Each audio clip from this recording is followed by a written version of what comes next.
Hi everyone, welcome to the first lecture for intellectual disabilities.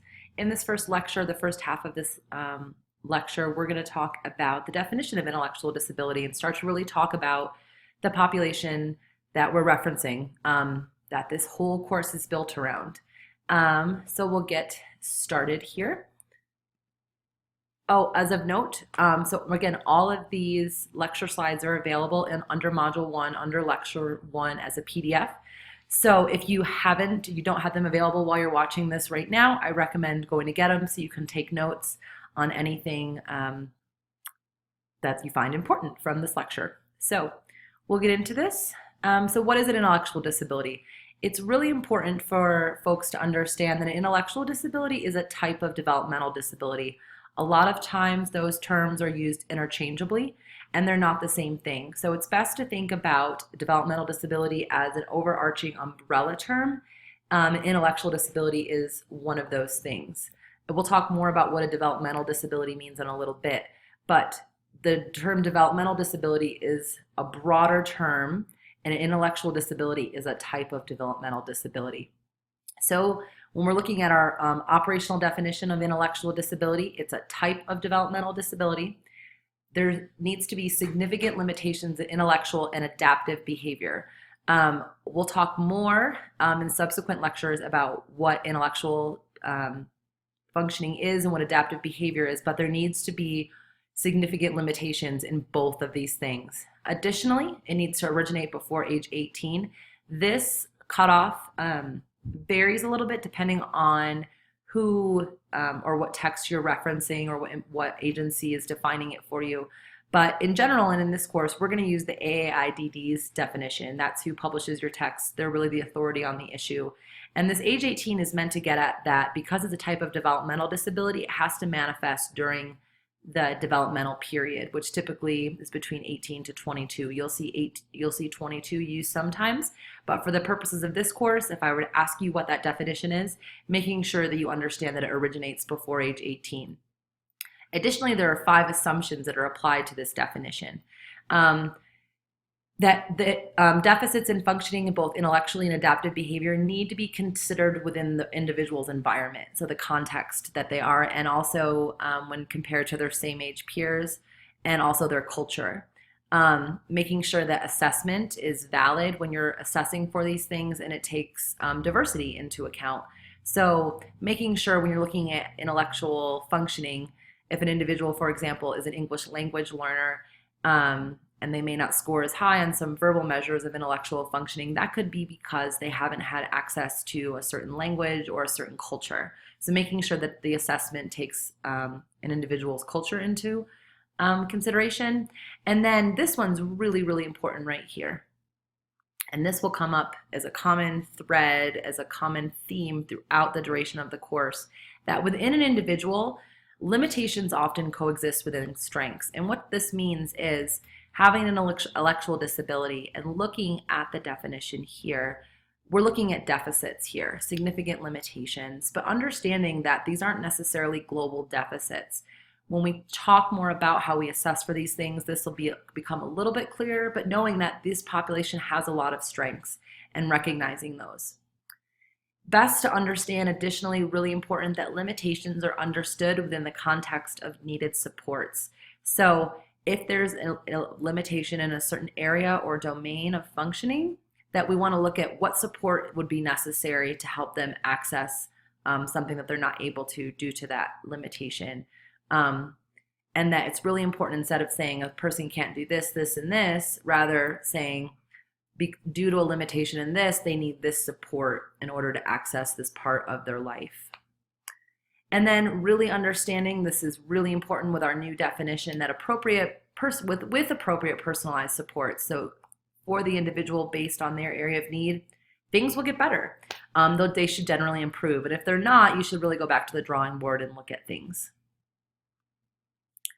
So again, a developmental disability, this is not the same thing as an intellectual disability. An individual can have a developmental disability and not have an intellectual disability. An intellectual disability is a type of developmental disability. When we're talking about developmental disabilities, these are severe chronic disabilities, and this can be due to mental or physical impairments.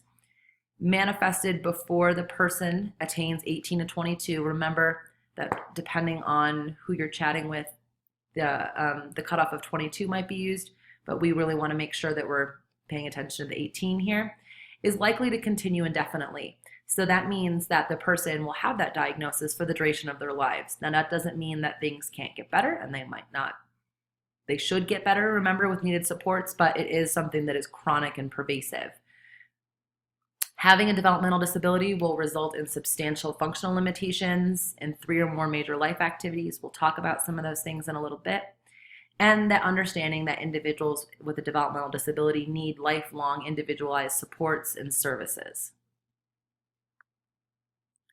So, in common usage, remember when we're looking at intellectual disability and developmental disability, the terms have been used interchangeably, but remembering that an intellectual disability is a type of developmental disability.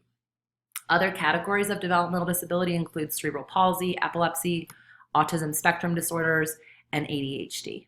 So just because a person has a developmental disability does not mean they have an intellectual disability. Just because a person has ADHD doesn't mean they have an intellectual disability. ADHD is another type of developmental disability. So key concepts. So for your readings for this first week, looking at the Shalek article, the first few chapters of the AAIDD's book, so our primary text, you'll really get a really good history of where we've come with our understanding of this population and what the name and the changing of the name over time really means. And it's really important to understand this idea of state versus trait-like things. So traits are fixed, unchangeable conditions. They're your eye color or your hair color, unless you dye it. They're things that are just determined, they're fixed. States are more malleable positions. These are things like feeling anxious or happy or sad or depressed. We kind of fluctuate in and out of those things. We might feel more of them at one time and less there another. So medical models really historically have looked at intellectual disability as a trait. It's something that you have, it's enduring, it's fixed, you can't change, you can't make it better. But if remembering what I just referenced, our current social models, and when you go through the readings for this first week, you'll see that we really look at intellectual disability now as more of a state-like situation or diagnosis, where understanding that it is chronic and it does last. However, things get better, and certain things may get worse or better over time depending on where an individual might be in their life. So some of these terms here, you've probably heard them all in common usage. These are all terms that used to be used to describe individuals with intellectual disability. These terms are no longer considered appropriate. This last one here, mental retardation, you'll hear intellectual disability and mental retardation, again, used interchangeably. Federally, the definition has changed from mental retardation to intellectual disability. Your Shalek article really does a nice job laying that out for you and why it's so important to not use that term anymore. And I'll also talk about that more in a little bit. So when we're looking here at all of our current terminology, intellectual disability is the most widespread term used across the world. Mental retardation is still widely used, unfortunately, in the US, but again, federally, it has been replaced. You may also hear intellectually challenged or mental disability. In some professional circles, medical models, you'll still hear those terms being used. What's important, really important to point out here is this term learning disability. In the UK, this term is used to describe individuals with intellectual disability, but here it's really important, especially when you're looking at the Diagnostic and Statistical Manual 5th edition and prior editions, the DSM-5. Learning disability and intellectual disability are not the same thing at all. The definition of a learning disability assumes at least average to low average levels of cognitive functioning. So it's really important that you don't confuse the two. That a learning disability suggests that given your cognitive abilities, so your intellectual abilities, those things are intact. But your levels of achievement, maybe across reading, writing, math, aren't commensurate, so they're not the same. So again, really important to point out that a learning disability and intellectual disability refer to two completely separate populations. And by virtue of the definition of a learning disability, you can't have a learning disability and an intellectual disability at the same time, because a learning disability assumes at least average to low average levels of cognitive functioning. And with intellectual disability, if you remember back from a couple slides ago and in your reading, we're talking about severe deficits in cognitive functioning. So these are, again, are all of our common features of intellectual disability, these deficits in intellectual functioning, deficits in adaptive behavior, and we'll talk more about adaptive behavior because that's not as accessible sometimes to folks, but we'll talk about that in a bit. And then we have to have manifestation in the developmental period. So this is, again, our operational definition of intellectual disability. So really pay attention in your readings and to the difference between the operational and the constitutive definitions of intellectual disability. And we'll talk more about those, the differences in those definitions a little bit later. But this will be the first part of the first lecture. If you have any questions, please let me know. The second part will be available in a second video.